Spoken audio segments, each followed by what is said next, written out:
in the few months that you're here, and do we have a time frame for that?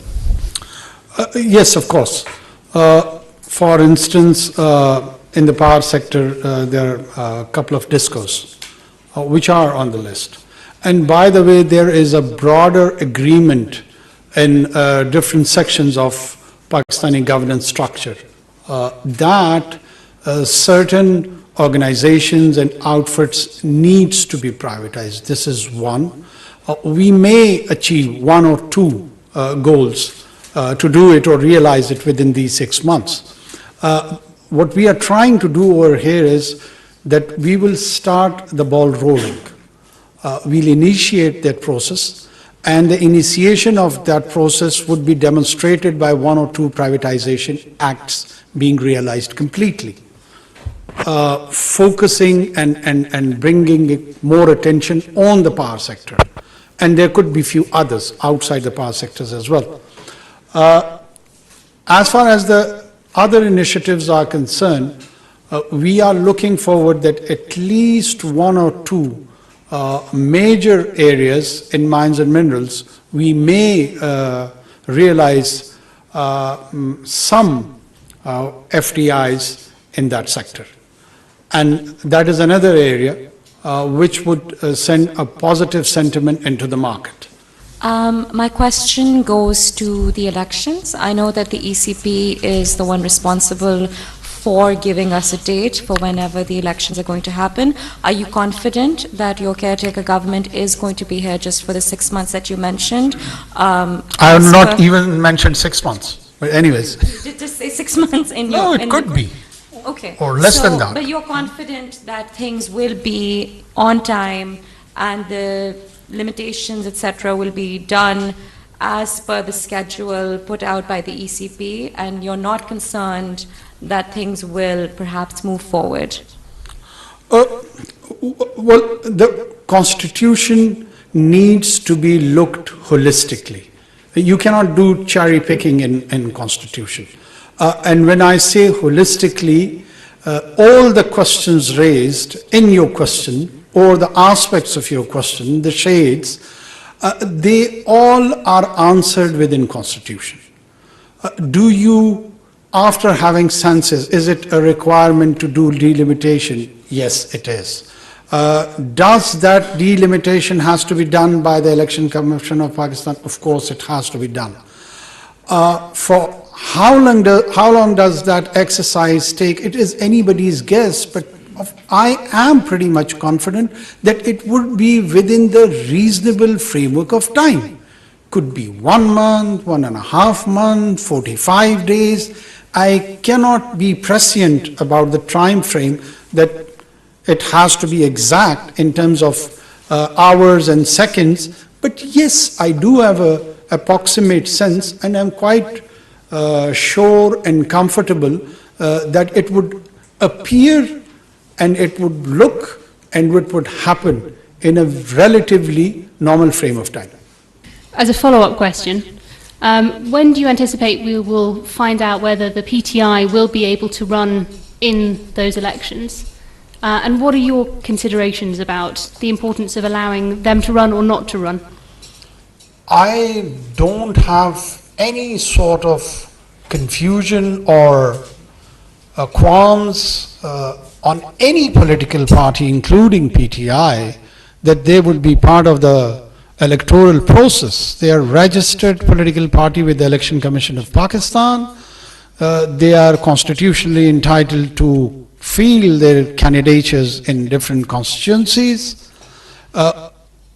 Just like any other political party. I'm even surprised that even this question of them participating in the electoral process, why does it arise? No one has stopping any political party from participating in a normal constitutional political process. What can be done? What would you like to see done on this, particularly in terms of Pakistan, Afghanistan? Are you more focused on what we're going to do on counter-terrorism, yes, or Afghanistan-Pakistan relations? Well, I mean, It's related because Pakistan is saying, as I understand it, that much of the problem is based in Afghanistan, and these guys are sort of operating from Afghanistan into Pakistan. First of all, I think so we should focus and try to appreciate what is going on our western borders. And this surge in attacks of terrorist outfits, either be religious-inspired attacks or even ethnic inspired attacks like the form of BLA and BLF and the rest of their associates. One thing which is very important, which has changed the entire landscape, the security landscape of this region, is the leftover gadgets by US and its allies in Afghanistan, which has implications not just for Pakistan but for the whole region. And very reliable and authentic journalistic literature has been already produced on it. It's not just what Pakistan is saying, it's the literature has been published even in magazines like Foreign Policy and few others. But we do believe this is a challenge which probably was not well thought of. And this is a challenge which needs to be responded. And this is a challenge where we, along with our international partners against the terrorism, need to coordinate, cooperate, and work together. And I believe that in initial briefings to me from the security side, my understanding is that we are already working on that with our partners, be it United States and others, European Union, UK, and the rest of the powers. And this is a problem which has been recognized by anyone and everyone. And these surges are primarily happening because the fighting capacity of these outfits has been enhanced. They are emerging as a new challenge. Pakistan is in the forefront to take this brunt. We have been arguing this for years and years and years when we were accused by our own partners that we are probably having a sort of a double role, or we are not the willing partnership in this so-called war on terror. But we could foresee that a time will come that all these powers will leave this region and it would be us who would be facing the mess. And this is what is exactly happening to us. It has happened to us in 1989. It has happened to us again in 2021. Do we surrender? Do we just leave it as a fait accompli? No. We are planning, we are executing on our own resources. We would reform, when I say we would reform our tax system, it is for the reason we cannot rely on financial assistance to take on our security challenges. We have to raise our own money. And we are doing that. And then spend that money on an area where we can keep our population secure, which is one of the prime responsibility constitutionally of any government. So, would we deny the partnership, help and assistance if it is available at a global scale? No, we will not deny that assistance or help. But it should be in the right context, it should be with the right intentions, and we should be viewed as a responsible government which is one against terrorism, which is against radicalization, and which envisions a moderate and inclusive Pakistan. And we, whatever we do here, we do it out of conviction, not out of compulsion. Yes, actually, it is a follow-up question as well, because I would like to know, because there were some meetings happening about security with the Afghan government, and so how is it, do you feel that there is a kind of comprehension that they are willing to help when it comes to security? We need to appreciate that when we talk of Afghanistan or even Taliban, they are in a phase of transformation. And I personally feel that room and space should be given to them. Let them settle, let them transform. Meanwhile, whatever best we can achieve by engaging with the multiple layers of that arrangement, we're going to pursue that goal. You've listed a very long, list of challenges that Pakistan is facing that you also hope to work on. But if governments before you have not been able to deliver when they had a much longer term, what makes you confident that you are going to be able to deal with the immediate challenges? First of all, I'm confident, and I want to remain confident, that I'm talking about the right issues rather than popular issues. So that sense can be gathered, that what are the core issues which are being faced by the society and the state of Pakistan. Whether I'm successful or not to realize those projected goalposts probably is irrelevant. I'm not here for eternity, I do realize that. And once I'm not there, and if I'm given a limited time span, the only thing which we can do is to talk about the right things. So once you initiate this discourse, it is more or less like a relay race, where you would be running and handing over it to another player, and they would carry it forward. So that is the model in our minds, that there would be political players who would benefit from this political discourse, and they may or they may not choose the policies which we are suggesting.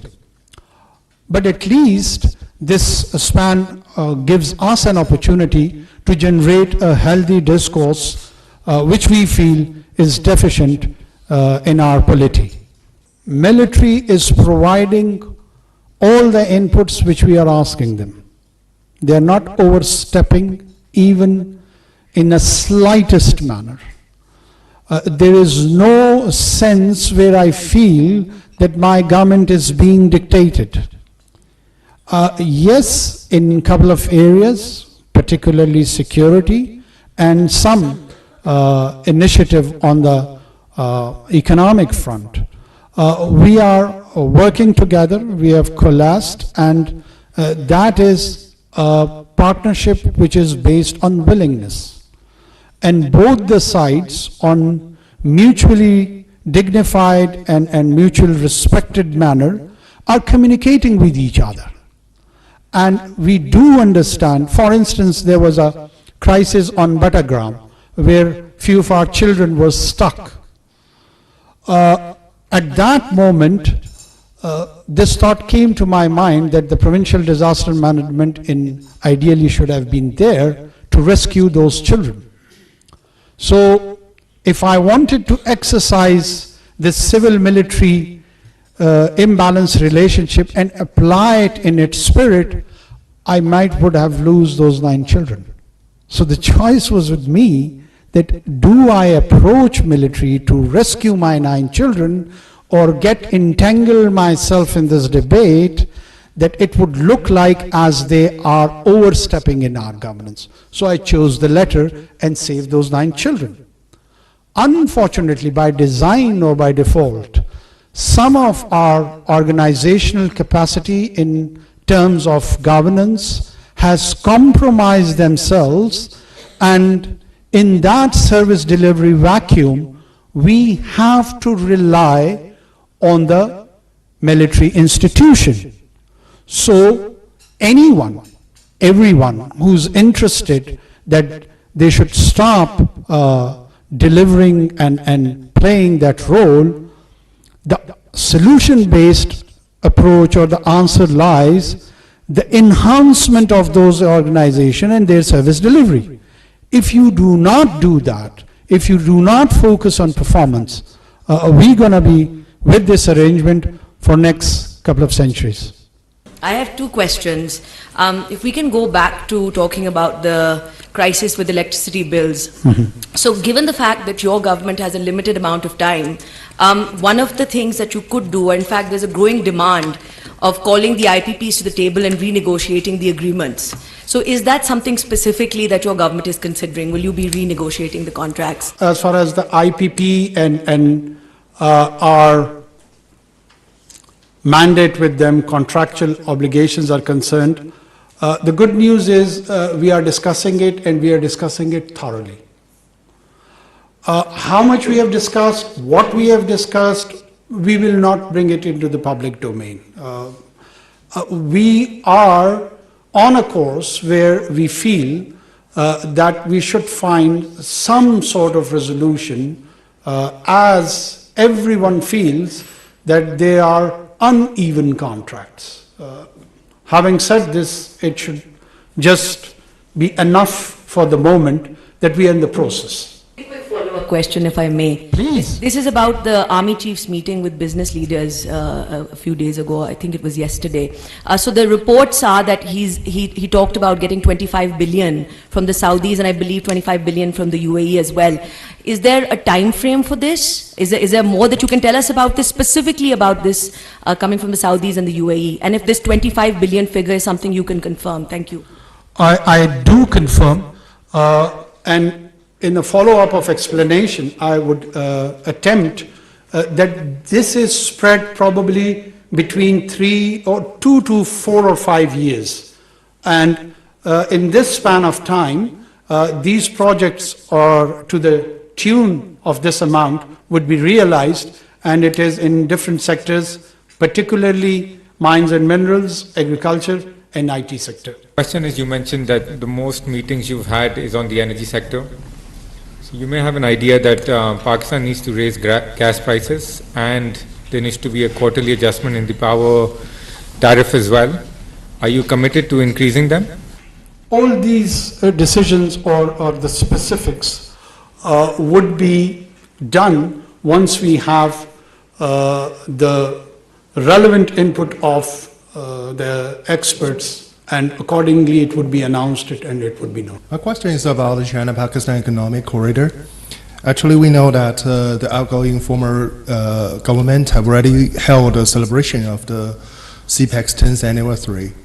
I would like to know your government's view on the CPEC or any plan on CPEC. Second, is there any plan for your government members to attend for the participation on the coming Belt and Road Global Cooperation Summit, which is going to be held in mid-October?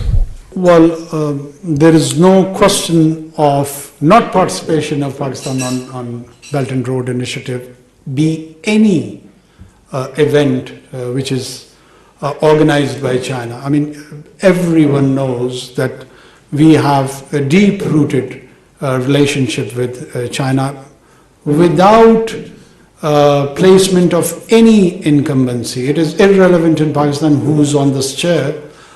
China is a must policy with any government of Pakistan. We look forward to attend any, either it would depend on the level of invitation, but our wholesome participation would be there and would be very conspicuous. Secondly, the CPAC, we view it with a very positive trajectory that it's going to enter into second or third phase of its projection, and we would fully coordinate and cooperate in its maturing phases, and I am pretty much sure it will bring those promised dividends for which it was initially envisioned. Afghan refugees. After Taliban took over in Afghanistan, there have been a fresh influx of a different type of Afghan population in Pakistan. They have money, they can spend, they are not in refugee camps, but many areas of Islamabad and even Rawalpindi, they have converted into Afghan localities are. So what do you say about that Afghan refugee, any policy? Pakistan has shown a largesse and magnanimity for almost 5 decades to their Afghan brothers. There are 3 types of Afghan individuals in this country. One is the registered refugees in the camp, which according to our conventions to the UN different agencies, we are obliged to provide protection to them. There are around 2.8 million people, registered refugees. Then there are people who are occupying our land space in an illegal manner. They're aliens. And then there are people who have gone and they have penetrated our systems of the government and they are living with identity theft. So there are 3 categories.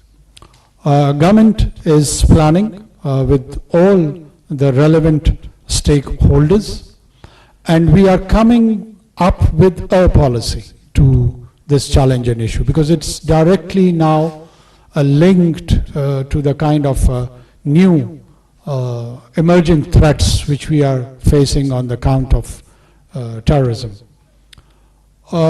What would be those measures? It's premature to discuss it on a public forum because it may compromise the operational outcomes of those initiatives. But I can assure you that we have a strategic visibility and clarity on this issue, and we are coming up with a plan no sooner than, I'll leave the time frame. We will come up with a policy. First question is, what you think about the international community really want to support Pakistan for the economic cooperation? Is that your feeling, or is it just a conversation? And second one, defense cooperation between Turkey and Pakistan recently, it's going well. Also Saudi Arabia and other countries, which is they are supporting Pakistan too. Now, as we learned, economically the support is come. So do you have a feeling that for short term or middle term, some positive changes will come for Pakistan? What is your message for that? First of all, I do accept that there is a lot of similarities and commonalities between the experiment of Turkey and Pakistan. The Kurdish question is more or less like what we are facing in Balochistan. Then what is happening across Syria is what we are experiencing to our next neighbor in Afghanistan. Our quasi-democratic experiment where we have a history of alternate role of governance is again very much similar to the experience of Turkey. But economic trajectory or projection, particularly your placement on the borders of the European continent and your bargain position to negotiate with the so-called membership of EU, which if not has win or given you the membership, at least it rose the living standards and the delivery standards of the Turkish society, that it started competing in a very viable economic manner on its own. And it's an amazing experiment, and there is a lot for us to learn. Yes, there is a lot of talk here in Pakistan on sometime on our economic potential, sometime on our strategic placement, sometime we project probably ourselves as the pivot of Asia. I do hear all these things too. Is it just a talk or from where does we take this new optimist inspiration? One, I take it from my province, from where I come. We've got a Titian belt which is more or less gifted with around, a conservative estimate is around $6 trillion of natural resources, which includes copper and gold, which includes rare earth material. It was already there, so what is new? The new is that we have a economically viable project of Reko, which is happening with the big boys of copper and gold, and it would start working by the end of December. So once it is initiated, it is worth or more or less near 600 to 700 billion US dollars worth project. The two holes, which is H11, H14, is around 3 square kilometer width and around 4 square kilometer length, which has these deposits based on scientific evidence and data, and it has turned the value of that mud into 700 billion US dollars. So it was there, but the scientific evidence was not available, so we couldn't claim that it is that much